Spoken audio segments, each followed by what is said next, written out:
Hey guys, David here. Welcome to Pricing Pros. So I thought I'd just really just try and start from the very basic, okay? Start from the absolute get-go, draw it down and just go from the absolute basics. So I thought this first video I would do, let's just pretend you're a labor-only builder or you're working for a boss. You've been building for 5, 6, 7 years, you're qualified, you've got all your tools. Here's some like key items that you should be focusing on doing, setting up before you quit your job.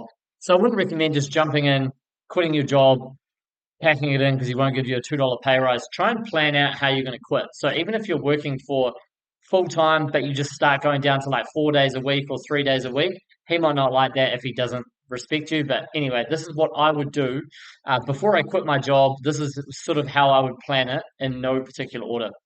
So make sure you've got a way of how you're going to get your job. So let's just pretend at the top you've got no connections, no hookups.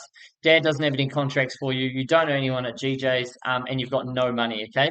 So what I would do is, before you quit your job, make sure you've got some jobs to do. Figure out what you're going to do. Make a Facebook page, make an Instagram page. Start posting like your tips, some photos of your work. Start DMing people on Instagram. Start DMing people on Facebook in the evenings, outside work time, and see if you can just start slowly building up those little jobs that you can do. So even if you're going to do those in the weekends or after hours, or I don't recommend this, but take a sick day, do it Monday to Friday, however you want to do it. What you've got to do is really figure out a platform on how you're going to get work and how you're going to get it consistently. Because getting a consistent flow of work is definitely one of the hardest pieces that I definitely struggled with for the first 2 to 3 years. And there were many transitions that I had to make in order to figure that out. If you don't have jobs coming in while you're doing, you can quit straight away if you've got enough money to give yourself some backing. So if you've got, say, if you're living on $2,000 a month, you're living at home rent free, you've got your truck all paid off, you've got 10 grand, you can live for 3 to 4 months while you're out selling jobs. So I can do a whole nother complete video on this, but I mean, I pretty much went straight into marketing and cold calling. So I just became a beast on the phone. I started in Queenstown. We went into like the recruitment style model, quite heavy. So we would literally just ring up builders. I would ring up 70, 80 builders a day. I just had the exact same script. And I was just trying to put builders out on sites, on jobs, clip the ticket, $10 an hour, recruitment style model. That's what I did. That was my way of finding my first lot of jobs, first lot of weekly income. And eventually, after 2 years, we kind of built it up to 18 guys on the tools, and it went pretty well. We can do another video on that.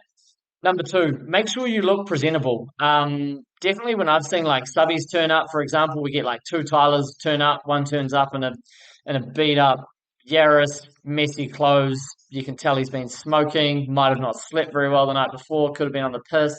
Then you get another Tyler, looks like he's been to the gym, clean clothes, up early, good handshake.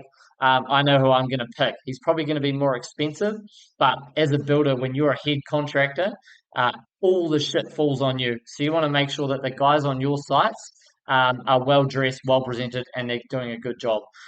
I wouldn't recommend going and buying a brand new truck straight away. Don't tick up a brand new vehicle. Try and look presentable. Get like a double cab Courier, double cab Hilux, something semi tidy, not too boy racery look. Don't put 20-inch chrome fucking rims and stuff on it.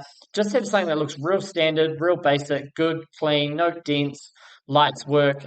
When you rock up to clients' houses, you want to look presentable.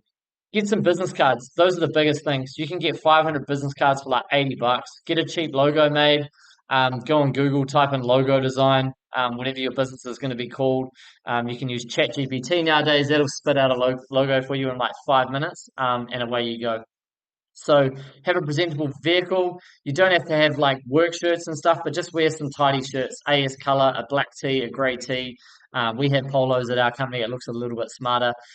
Depends what angle you want to go for.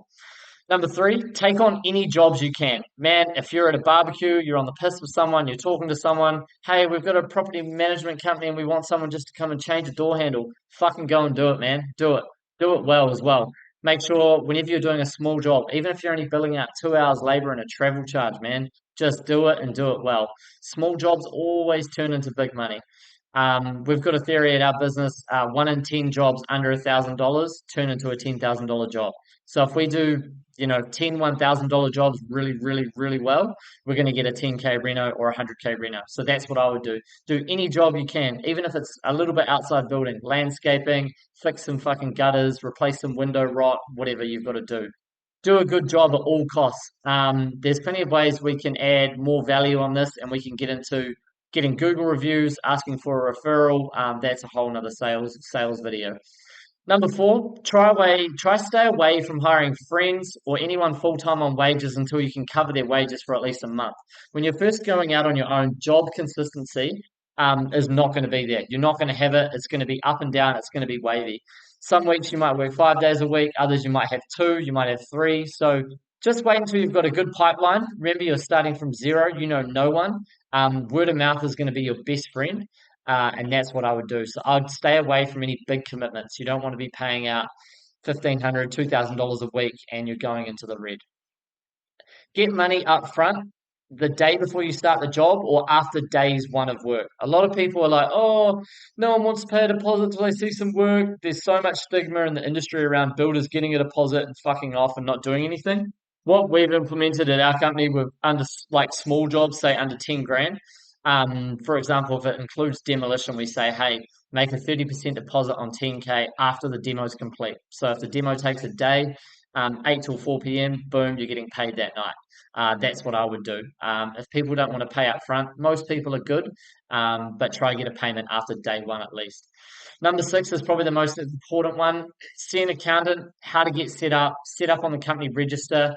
You might not turn over 60 grand in the first year, so you don't need to be GST registered, but the company registration could take sort of 1 to 2 weeks to get set up. Get an accountant to help you do it all if you don't know much about it. The first time I did it, I got fucking lost, but after we did 2 or 3, it was pretty simple. We're with Zero. Zero is really easy. Get an accounting software, man. It makes your life so much easier. Your accountant's going to bill you 150, 250 bucks an hour to bookkeep, track receipts, put shit in Excel. When you take a little course on how to use Zero, it's $72 a month for the basic version. It's so easy. You reconcile all your expenses in there. You link it with your bank accounts. And then at the end of every 2 months, 6 months, or a year, whenever you're going to register and file your GST, it's super easy for your accountant. It will take him like less than 20 minutes. He's not billing you full rates if you've got a good relationship with him. That would be my advice. Get a good accountant, whether you go for a referral for a friend, take a day off, go on Google, just type in accountants near me, call 20, see how many pick up, go see 3 or 4, 5, see if you have a good vibe with any of them. Try and ask your accountant if they have worked with builders before or construction companies. Accountants are good at the end of the day, they just crunch numbers, but it's always a lot better if you can get one that will sort of understand your business and understand what you're trying to achieve. So that would be my recommendation.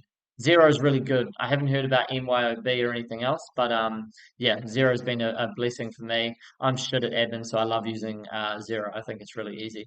So there we go. Just a quick little first segment on before you quit your job from your boss, try and have these items lined up. Where you're going to get your work, get the company set up, try and find out how you're going to have a little workflow of work, invest some money into some, a couple tidy shirts, get your logo on it, get a business card set up. This could all cost you under $500 easy. So if you're serious about it, these would be my first sort of steps that I would take. Yeah, thanks very much for listening. Write in the comments if anyone else has had a different approach on how they've done stuff. Please let me know. I'm always open to hearing how other people have gone on their journey. This is purely just my experience. So thank you. Stay tuned.